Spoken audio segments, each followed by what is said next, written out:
Welcome to Persons of Interest, a podcast featuring interviews with interesting people doing interesting things, diving into careers, personal stories, life lessons, and more. Here's your host, Derek Dockett.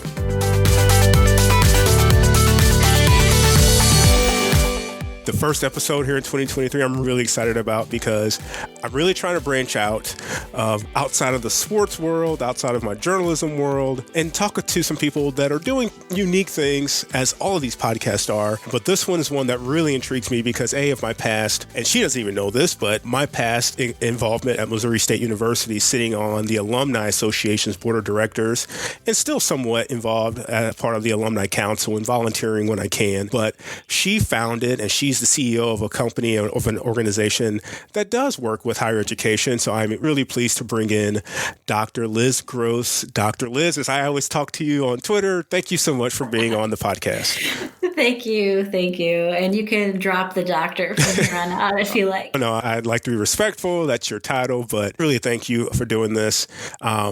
I don't even remember how I first discovered. I think it might have been Steve App, who was a previous employee of yours. He's since moved on from Campus Sonar, but I just got interested in what you guys were doing. Again, I work in education now, working in K-12, but still highly involved with my college alma mater and try to be involved from an alumni standpoint. But you founded an organization that you're running that works in higher ed. And if you can, tell people about Campus Sonar, what you do, and we'll jump into after that, specifically some things about social listening.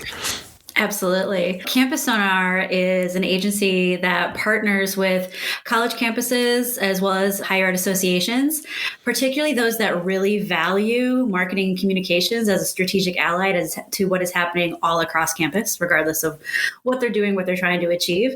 And together, we empower the leaders at the campuses and associations we work with insights from online conversation and social listening data. So that's what makes us pretty unique. And our clients use those insights to develop and align strategies with the goals of the institutions they serve through an audience-centric lens. So we're a bit of market research, we're a bit of strategy consulting. Our really strong niche is social listening research and, of course, higher education, which we are dedicated to. Can you share some of the institutions you've supported in recent months, years, anyone that we may come to mind? I can, as I quickly make sure I only share the ones that I have permission. We have done work over the last couple of years with Brigham Young University, West Virginia University, we've been working with for quite some time. The University of Montana recently shared some of our work at the American Marketing Association conference.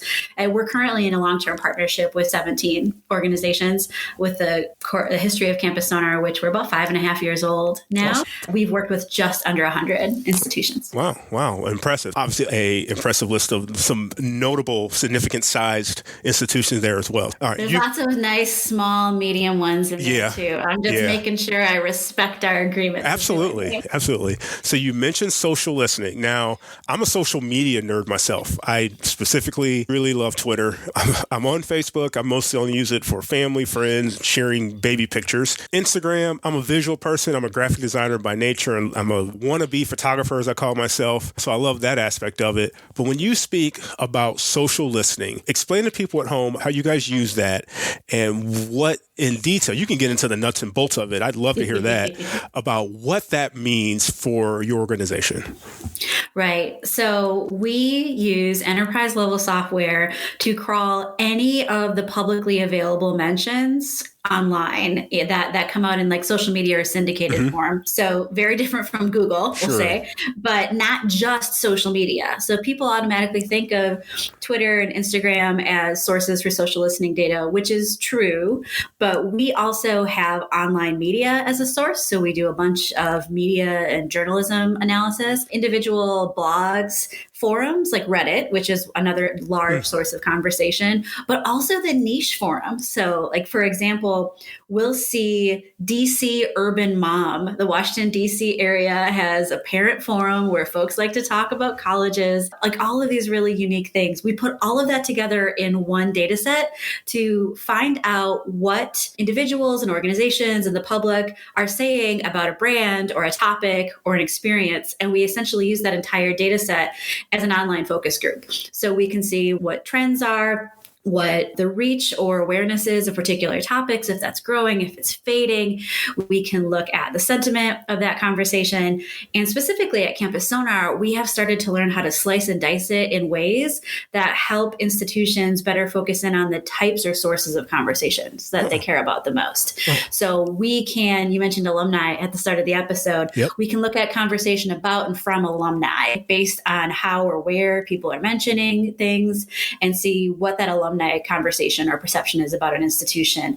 Or we could look at conversation about or not about athletics, which is a huge chunk of conversation for college campuses, and really start to answer questions about the experience of different populations. Like I said, the emergence or dying down of issues and overall brand health, brand awareness, brand management. That's where we focus a lot of our time on, is understanding how individuals and populations are perceiving a college or university and how that is or isn't aligned with how the college wants to be perceived, and helping them bridge that gap. Interesting, because obviously a lot of the colleges, universities, they have their marketing teams. They may be doing things like this.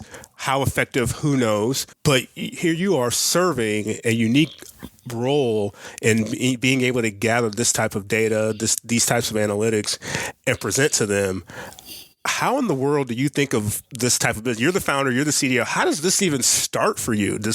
Were you in another line of work that this popped into your head and said, hey, I'm going to start this? Or how do you come about starting up such an I saw a problem and I wanted to fix it. So my background is in higher education. Okay. I spent about 7.5 years working on campus in marketing roles. Okay. And then I took a really weird career shift. Makes a lot of sense now. At the time, I and many others thought it was very weird. I went to go work for a student loan servicer running their social media. The interesting thing there is I was still higher ed adjacent because my population was current college students who had recently borrowed to fund their education. But my resource pool and my reach was very different because I was working with 8 million potential students as an audience. And I was working at a enterprise level company that had resources that the small community college I was at last didn't have. So at that student loan servicer job was where I learned how to do social listening beyond what I would refer to as a paper clip and duct tape approach that I was doing while I was on campus. I totally get it. So in my quest to do that job better, to provide good customer service for our borrowers, to have a good understanding of our reputation and our competitive set for the business, to understand emerging issues, like all the things that we now do for colleges, I had to figure out how to do this well. And through that process, I think I tried out, I demoed probably a dozen platforms, but I hands-on tried out 3 different software platforms until I found one that I thought worked. And then I started realizing all of the unique customization through categories and analysis that we could be doing. And then my job changed, as it does when you're ambitious and work at a place that has multiple opportunities. And I started actually supporting new business initiatives for the student loan servicer. So I was doing market research of ways, surveys, focus groups, interviews, and social listening because I knew how to do that. And I then applied social listening as a research method to evaluate emerging markets or new business opportunities or understand an audience. And as I was doing that, I was also teaching a social media measurement for higher ed course online. And the two kind of melded in my head of this is how I would do this now at a senior leadership level on campus, knowing what I know. So I got together with a campus marketer so that I was allowed to present at the AMA Higher Ed Conference since I was no longer on campus, and presented a conference presentation. This would have been December of 2016. The title was something along the ways of 3 or 5 ways higher education can use social listening. And it was about brand awareness and enrollment and understanding emerging issues, all of these things. And that room was packed pre-pandemic, thankfully, standing room only, people sitting on the floor. But afterwards, there was a line to talk to the two of us as speakers, which is always a great sign. Yeah. But they were all saying the same thing, which was, this is a great idea. We absolutely have to do this. I completely agree that this is the direction that our marketing communications offices and leadership needs to go. But here's all the reasons why I can't do it. And at the time, I definitely didn't consider myself an entrepreneur. And I came back to my day job running market research for a student loan servicer, and I complained about it. And I complained to the wrong or the right, depending how you look at it, person who was our new business development manager. And he looked at me and he just said, you have articulated to me a problem with a market that you believe you have a solution for, that you're uniquely suited to provide our entire new business pipeline because you've supported it as a market researcher for other people's ideas. Like, why don't you just put your idea in? So I ended up starting Campus Sonar through that process. I essentially convinced my employer to let me start a new business for them. So I've referred to it as intrapreneurship because all along the way, I never did or nor did I feel like I went out on my own. But I was tasked with doing all the same things an entrepreneur would do, just in more of this internal corporate environment. Yeah. So the parent company has evolved and changed over time, as have we. But it was all about finding that need and then spending a lot of time up front to talk to potential clients. I interviewed folks. We did market surveys. And then early on, you could have caught me at any conference that would take me for about 2.5 years talking to people. And now we've really hit on where we provide value, how we can partner with folks long term, and where social listening provides the most impact as all of its insights versus where it's like a nice to have or a flashy dashboard. Yeah. You said you guys are about 5 years old now. Yeah. October 6th, 2017 is our birthday. Wow. So that doesn't even seem like that long ago, but here you guys are. Mention all the different organizations, the different institutions you guys are working with, large and small. You've got a team behind you now. You've got your own marketing and just working with you. How in the world how did you take the growth? Let's put it that way. Did you see challenges that just were overwhelming? How did you figure out, I got to bring someone else on board? Time to bring someone else on board. Okay, now I got to start segmenting this out because we can't do everything. Simple question. What were the growing pains? Gosh, so many. At every step of the way, it's been terrifying. And it continues to be terrifying. So I started with 2 analysts, and that was the proof of concept. Go prove to us that this works. And I wasn't really worried about it since then or at that point. But we had so many growing points. Every single time that I've had to decide to not be in charge of something or to do something has been an interesting challenge because I'm the type of person that wants to help. I want to know how to do everything. I want to be really involved. And we are now at a point in 2023 where no client should want me to be doing their social listening because I am nowhere near as good as the 4 analysts we have right now who are doing that work. And they have evolved the processes well beyond what I thought I would have been able to do. There was also a time where I spent hours and hours in our CRM for the marketing team because I was deeply invested in the marketing that they were doing. And now they will kick me out if they see me there because they are loving it beyond it. But the growing pains were many. And I will have to say, we also grew this business during a pandemic. 2020 was going to be our year. We were poised to have a breakout year in 2020. And March came and everyone stopped spending money unless they could tie it immediately to plugging what they thought was going to be the massive enrollment drain or the melt hole. And we tried to pivot to meet that need, which was a bad idea for us, and ended up having a bunch of short-term relationships with folks to try to serve that problem, but didn't build it long-term. And we actually, as a headcount business, shrunk then over time between 2020 and 2021, not because we had to lay anybody off, but because people decided to pursue other opportunities, in large part, I think, because we as a business were stagnant. We were not growing at the rate we wanted to. We were still stumbling to figure out how to exist in this fully remote pandemic world. We were having fun. It's great that we were having fun at work, but weren't really making that progress. And the big growing pains and success really came in 2022. So we laid a lot of groundwork with goodwill in 2020. When we realized our sales plan was turned upside down, we started doing a lot of what I would call like community benefit work. We're analyzing and studying the conversation about the pandemic. So that bought us a lot of goodwill and also helped us test out a lot of strategies. And then in 2021, we kept trying to focus. So a lot of our growing pains have been figuring out how to do what matters the most and provides the most value for us as a business and for our clients, while recognizing that that means there's a lot of things we want to do or could do or are good at doing that don't fit that.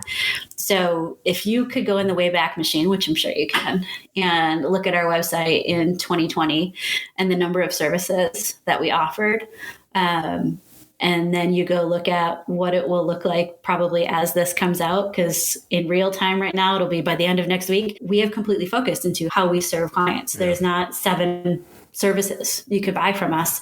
There's 1.5. Gotcha. Yeah. Basically. And every time somebody that I deeply cared for as a professional and a person left the business for their own career growth, that was a growing pain for me. So I don't know how to answer the what are the growing pains question other than literally every single day. And even success brings growing pains. We had 2022 was the best year of the business by far. We, in terms of metrics, we sold more in 2022 in services than in the entire history of the business before that. Very excited about that. Also meant we were busy as heck. Yeah, I was going to say. Scrambling to get it all done, trying to work through a bunch of things. If you go back and ask my team, like what were the growing pains, they're going to align very clearly with what looks like the best successes on paper. So it's been a wild ride and will continue to be. So you mentioned how when the business first started, you were just highly ingrained and locked in, and now things have evolved. You get through the pandemic. You say 2022 was you had a just fantastic year, and the team that you have in place is taking things to a new level. What has that taught you about being a leader? I think for me, I had the opportunity to be in leadership roles, and there are certain things I struggle with and certain things that I just love doing. I had not done it a lot. And so it was really hard for me to let projects go because I'm so used to being the doer. As you get this business rolling, you have a fantastic year and you want to keep that momentum going forward.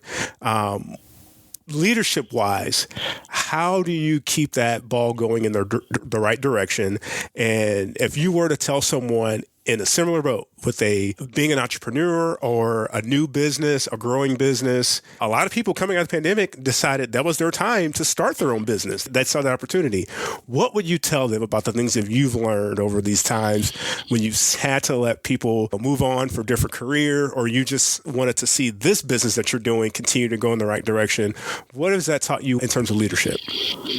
That's a really good question. And I feel like everyone listening should know I don't have any notes prepared to do this. That's fine. This is directly off the cuff. I think that what I have learned, and I'm specifically thinking about the fact that I am now in a position where I've got 3 areas of the business: client services, marketing, and sales, that report directly to me. And I'm doing my best to get out of their work on a day-to-day basis.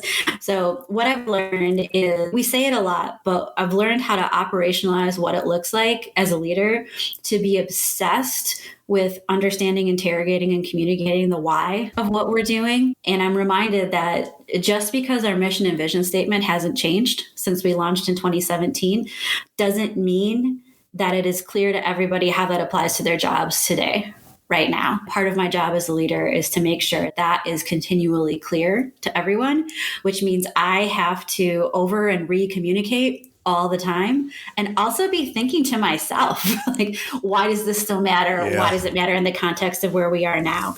So I think about that. I've learned a lot about living and sitting in the why. I've also had to learn as a highly motivated person who likes to get stuff done, that my job as a leader doesn't produce a lot of work product. And I need to be okay with that. And I need to realize where my actual value is being contributed to. And that's in coaching, it's in guidance, it's in relationships, and it's in my ability to guide us forward. So there's the why, the absence of work product and being okay with that, understanding what it means. And then I would think the third is a combination of being able to continue to look forward, to know where we're going, and regulate how and when I'm actually making a decision for us to go there. Because I need to consider a lot of different opportunities, but at the end of the day, only one or two of those is going to be something we do. Yeah. And I, as a leader, have to be really careful about not distracting or overwhelming my team about this futuristic brain of mine and helping them understand where we're going, like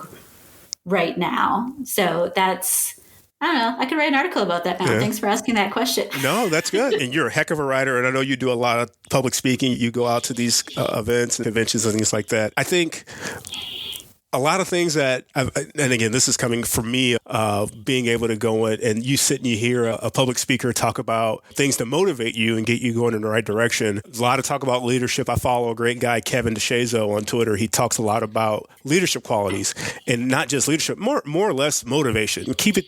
Giving people positive mindsets to doing the right thing. And obviously, business-wise, you guys are doing the right things. If you're having success, you're having growth, you want to keep that train going in the right direction. It's obviously, you can see it. You guys are doing something correct. It's great to hear that. You're quite the gardener, I see from Twitter.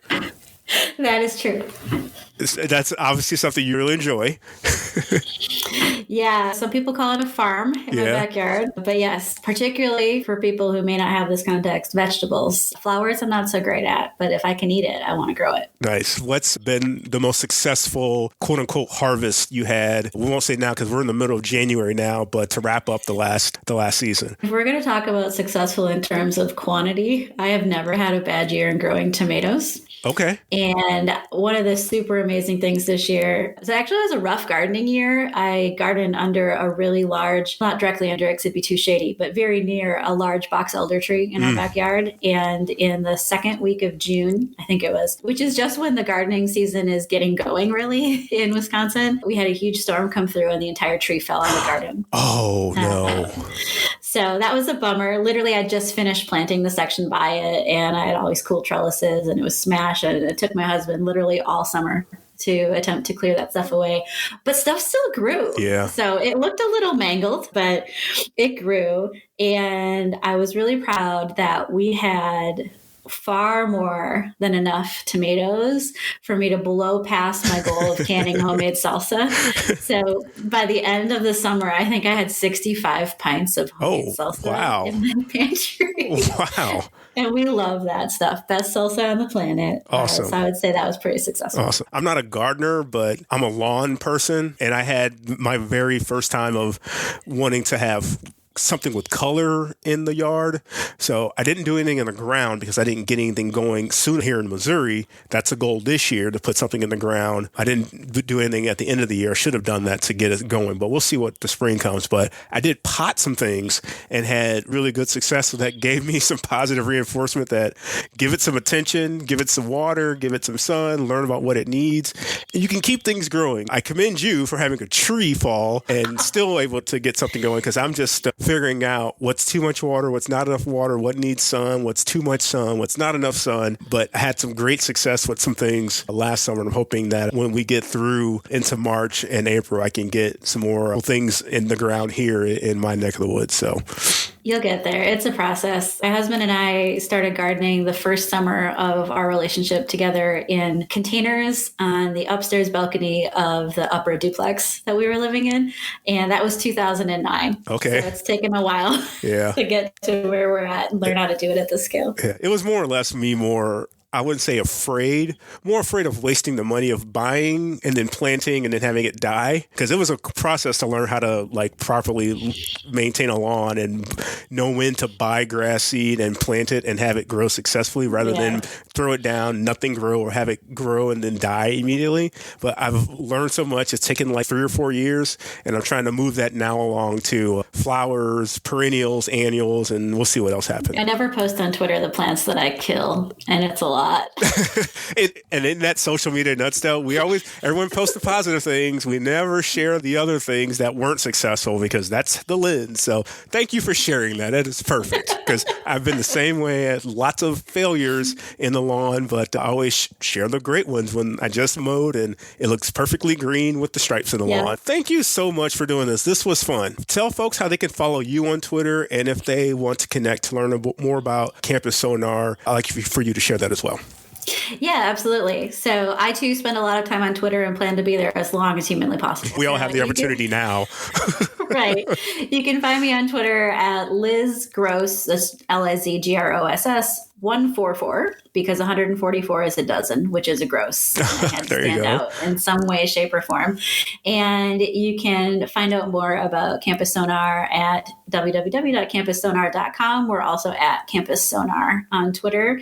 And the team behind that presence is always keeping it fresh and updated with new insights with what we're learning about the industry. I will be sure to share Liz's contact info. She's also very active on LinkedIn as well. So she's just such an open book, posting things. And no, I say that not even in a joking aspect. I chuckle because I'm like, yes, I'm overly transparent about many aspects of which is even that, but professionally, I think it's refreshing to see it though, because I think a lot of folks, like we just said, they share only the nice, glossy stuff, but it's human. I love to see people sharing more human stuff. That was one of the things when I was a social media manager for college sports, I really wanted to do, but you walk that line so much and you have to know what's right, what's wrong, but it's your personal brand. Not even when it comes to Campus Sonar, when you even see things on LinkedIn about other companies hiring and things like that, it's just refreshing to see, talking about just things going on in society, just all those things. Like I said, even outside of Campus Sonar, for me, it's been a fantastic connection. Really great to connect and do this. And guys, when you guys do something else, I definitely want to have you back on because, again, for me, higher education is something that I'm passionate about. And I'd love to hear more when you guys have some other new branch of Campus Sonar growing. So thank you again so much for doing this. We really appreciate it. Absolutely. There's lots of persons of interest at Campus Sonar, so I'm sure there'll be something to share. Awesome. Thank you so much. Thanks for listening to this episode of Persons of Interest. This podcast is a personal project with the goal of sharing stories that might inspire others to create their own path. If you enjoyed this episode, please leave a rating and review on your favorite podcast platform. If you have a guest suggestion, you can reach Derek on Twitter at @bdocket. This has been Persons of Interest.